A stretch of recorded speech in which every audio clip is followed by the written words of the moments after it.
Chapter 2. Sam wasn't sure how long she stayed there, lying up against the wall like an injured, frightened animal. But she stayed. She stayed until her body became heavy like lead and difficult to move. A body she wasn't familiar with, nor knew what to do with. The red warnings were now constantly flashing across her vision, demanding she locate medical attention. Whether the shock had worn off or not, Sam had no idea. She still felt numb, weighed down and far away from the world. Reality seemed to be disappearing into the distance. The concept that nothing would get better, that no answers would come to her if she just laid there, occurred to her. The amount of effort it took Sam to lurch to her feet, to force her body to move against the heaviness and exhaustion was not small, to say the least. Even the pain that had plagued her body before, burning and sharp, seemed distant, easily ignored. It was as if she was in a numbed, uncaring state. Everything turned off against the sudden clashing change surrounding her. Sam wondered, not for the first time, nor perhaps the last, if she had been dropped into the underbelly of hell itself. At the very least, the explosions had slowed to a complete stop, allowing Sam a sense of reprieve from some of what was going on, a small gift given the circumstances. The building she had taken refuge in seemed to be some kind of church. Sam wasn't completely sure. Still, it was a nice enough place. There weren't pews, per se, but the ceiling was high and arched, and a statue made of pure crystal was carved at the front. She wasn't certain, but it looked like a robot Jesus. A kind yet stern face, one hand on a hip, the other extended as though to help someone off their feet. It would have been comforting, perhaps, in other circumstances. Sam would have expected stained glass windows or something of the sort, given the seeming nature of the building, but found none. Instead, more crystal seemed to be carved into the shape of sharp yet flowing, crawling vines, up along the beams laid against the wall. These crystal plants crept their way up the pillars that dotted the center of the room, joining and hanging from the ceiling, giving the room light through the soft glow of color from the very core of the crystals themselves. Stunning didn't even come close to describing them. The color theme, however, seemed a little strange. Yellow, blue, and red, with a bit of white. Primary colors for the most part, from the crystal decor to the statue to the inside of the room itself. But it all fit, in a strange way. Yet despite its beauty, it was clear it hadn't escaped the warlike damage that had touched everything outside. A few of the pillars were broken, a few others cracked, and some were little more than rubble. What exactly was going on? Why was it happening? And why was she here? It felt disjointed, without reason or planning. Had it been an accident then? Her head hurt, and Sam decided there was no point in asking questions she had no answer to. It wasn't like the statue of the robot Jesus was gonna help her out right now. With slow, uneven, broken steps, Sam made her way out of the building. Her left hand fluttered down to her right hip, holding it tightly in a vain attempt to help herself walk or to control the pain. It did little to keep her right foot from sparking and attempting to trip her up, or to get her to at least stop walking. She hoped it would get easier with time. The front door was heavy, as if it had been barricaded after she had fled inward. Sam frowned and shoved harshly against it, but it didn't even budge. The silence outside felt ominous. The explosions had stopped what felt like hours ago, but she had no way of telling if this was the calm before something even bigger, or if it was well and truly over. Muttering a small curse, Sam took a deep breath and threw the whole of her body weight and strength against the door. It resisted at first, struggling against her insistent shoving, before screeching in what seemed to be defeat and banging open. The noise seemed to echo loudly in the eerie quiet like a gunshot. If she wasn't feeling so distant, it would have startled her badly. What? Sam's word, pained and uncertain, came out slowly as she stumbled into the open. She had never seen such devastation, not of this level. None of the history books from school, none of the articles online, nothing compared to this. Entire buildings which had been whole before were now little more than dust. Sleek, if dingy, metal walkways were now blown to absolute pieces.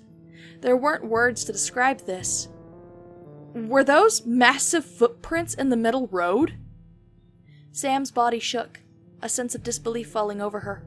It was too much. There wasn't any way that this was real. The calm, that cold shell that had wrapped around her fell away. The uncaring numbness left her, leaving her raw, uncertain, afraid, and adrift. Slowly, Sam made her way to her knees, staring out. Her stomach, if she even had one anymore, was rolling painfully. She was going to be sick. Could she even be sick anymore? Was she capable of that? It seemed oh so human and oh so far away. Her hands, foreign and metallic, slid into the metallic gravel around her. What remained of the metal ground. There was the sense that it was smooth, that it was loose, that it felt... What did it feel like? Sam wanted to cry. Something as simple as the sense of touch, and she couldn't access it anymore. It was gone, like smoke carried away in the wind. Where was she? What was she? How long she sat there further, Sam didn't know. There was the vague notion that she was wasting time, that she was still losing... blood? Was it blood? The bright blue liquid dripping out of her seemed to be just that, but it felt too alien to refer to it like that. Still, she was injured and she was just sitting there. Yet there was a feeling of immobility. Sam couldn't stand up and walk even if she wanted to. The silence falling around her was haunting in nature, and it felt almost disrespectful to make any sort of noise. As if by doing so she would anger the spirits of the dead. The bodies that had laid there before were now, well, they hadn't gone anywhere necessarily, but they were in pieces. It added another layer of horror to the scene. Sam couldn't grasp why anyone would partake in something so horrid. The scent arguably may have been the worst. Burnt metal, scorched wiring, and something else. It was acidic smelling and reminded her of something boiling, but what exactly it was, she couldn't put her finger on it. It was a cry that finally threw her into action. Not a scream or a yell, but crying, like that of a small child trying to be quiet amidst panic and fear. It was a call to action. Almost unfeeling, Sam lurched back to her feet, her body protesting the whole way, but it didn't matter. None of it mattered. She was needed, and she would answer. Sam's gait was slow, and almost lumbering in nature. The injuries her body had suffered were starting to show up more insistently. There was a limp to her step, and even if she wanted to, at the moment there was no way she could run. The 4 moons in the sky lit her way. She couldn't remember how many had been there before, but it seemed a lot more than was above Earth. One of them had a huge chunk missing from the side as though it had been blown out. They were in various phases, some full, some half, and one only a quarter of the way lit. Sam would have thought there would be a sun in the sky by now, but there wasn't, and it didn't seem like there would be for a very, very long time. There wasn't even the preamble of light peeking over the horizon. She certainly didn't seem to be in Kansas anymore. That much was certain, at least. Sam shook her head in dismay before coming to what seemed to be a dead end. For a moment she stared blankly at the building that had fallen sideways, directly across her path. It had once been a mighty and beautiful, if foreign, skyscraper, but now it was nothing more than an annoying obstacle. Grimacing, Sam turned her head from left to right. Surely there was a way around it, right? The crying picked up in intensity. It seemed as though the child was now losing the struggle to stay quiet as panic and absolute all-consuming terror set in. Damn it! She didn't have time for this! Clenching her teeth, Sam stepped up to the edge of the gigantic building. Alright, so she didn't have time to go around. She supposed, then, that the only reasonable choice was to go through the damn thing. Clenching one hand around the edge of a broken window that had no glass — was that even glass? It didn't seem like it — Sam let out a slow breath and began to pull herself through. It was a bit of a struggle, but in the end she managed to get inside the metal death can. The chaos inside made her head hurt. The floor was wonky and the ceiling was worse. Whatever furniture had been there had been thrown around viciously, and most of it, she suspected, had been thrown out various windows. All right. Deep breaths, here we go. The murmur seemed far too loud in the contained space, echoing off every available surface and drawing a wince from Sam. It was as though she had committed some horrid taboo. Deciding to put that aside for the moment, she began to make her way across the floor, which was actually the wall of the building, and to the other side.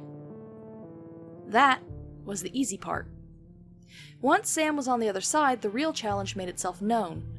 She stared up in dismay at the window she needed to get through.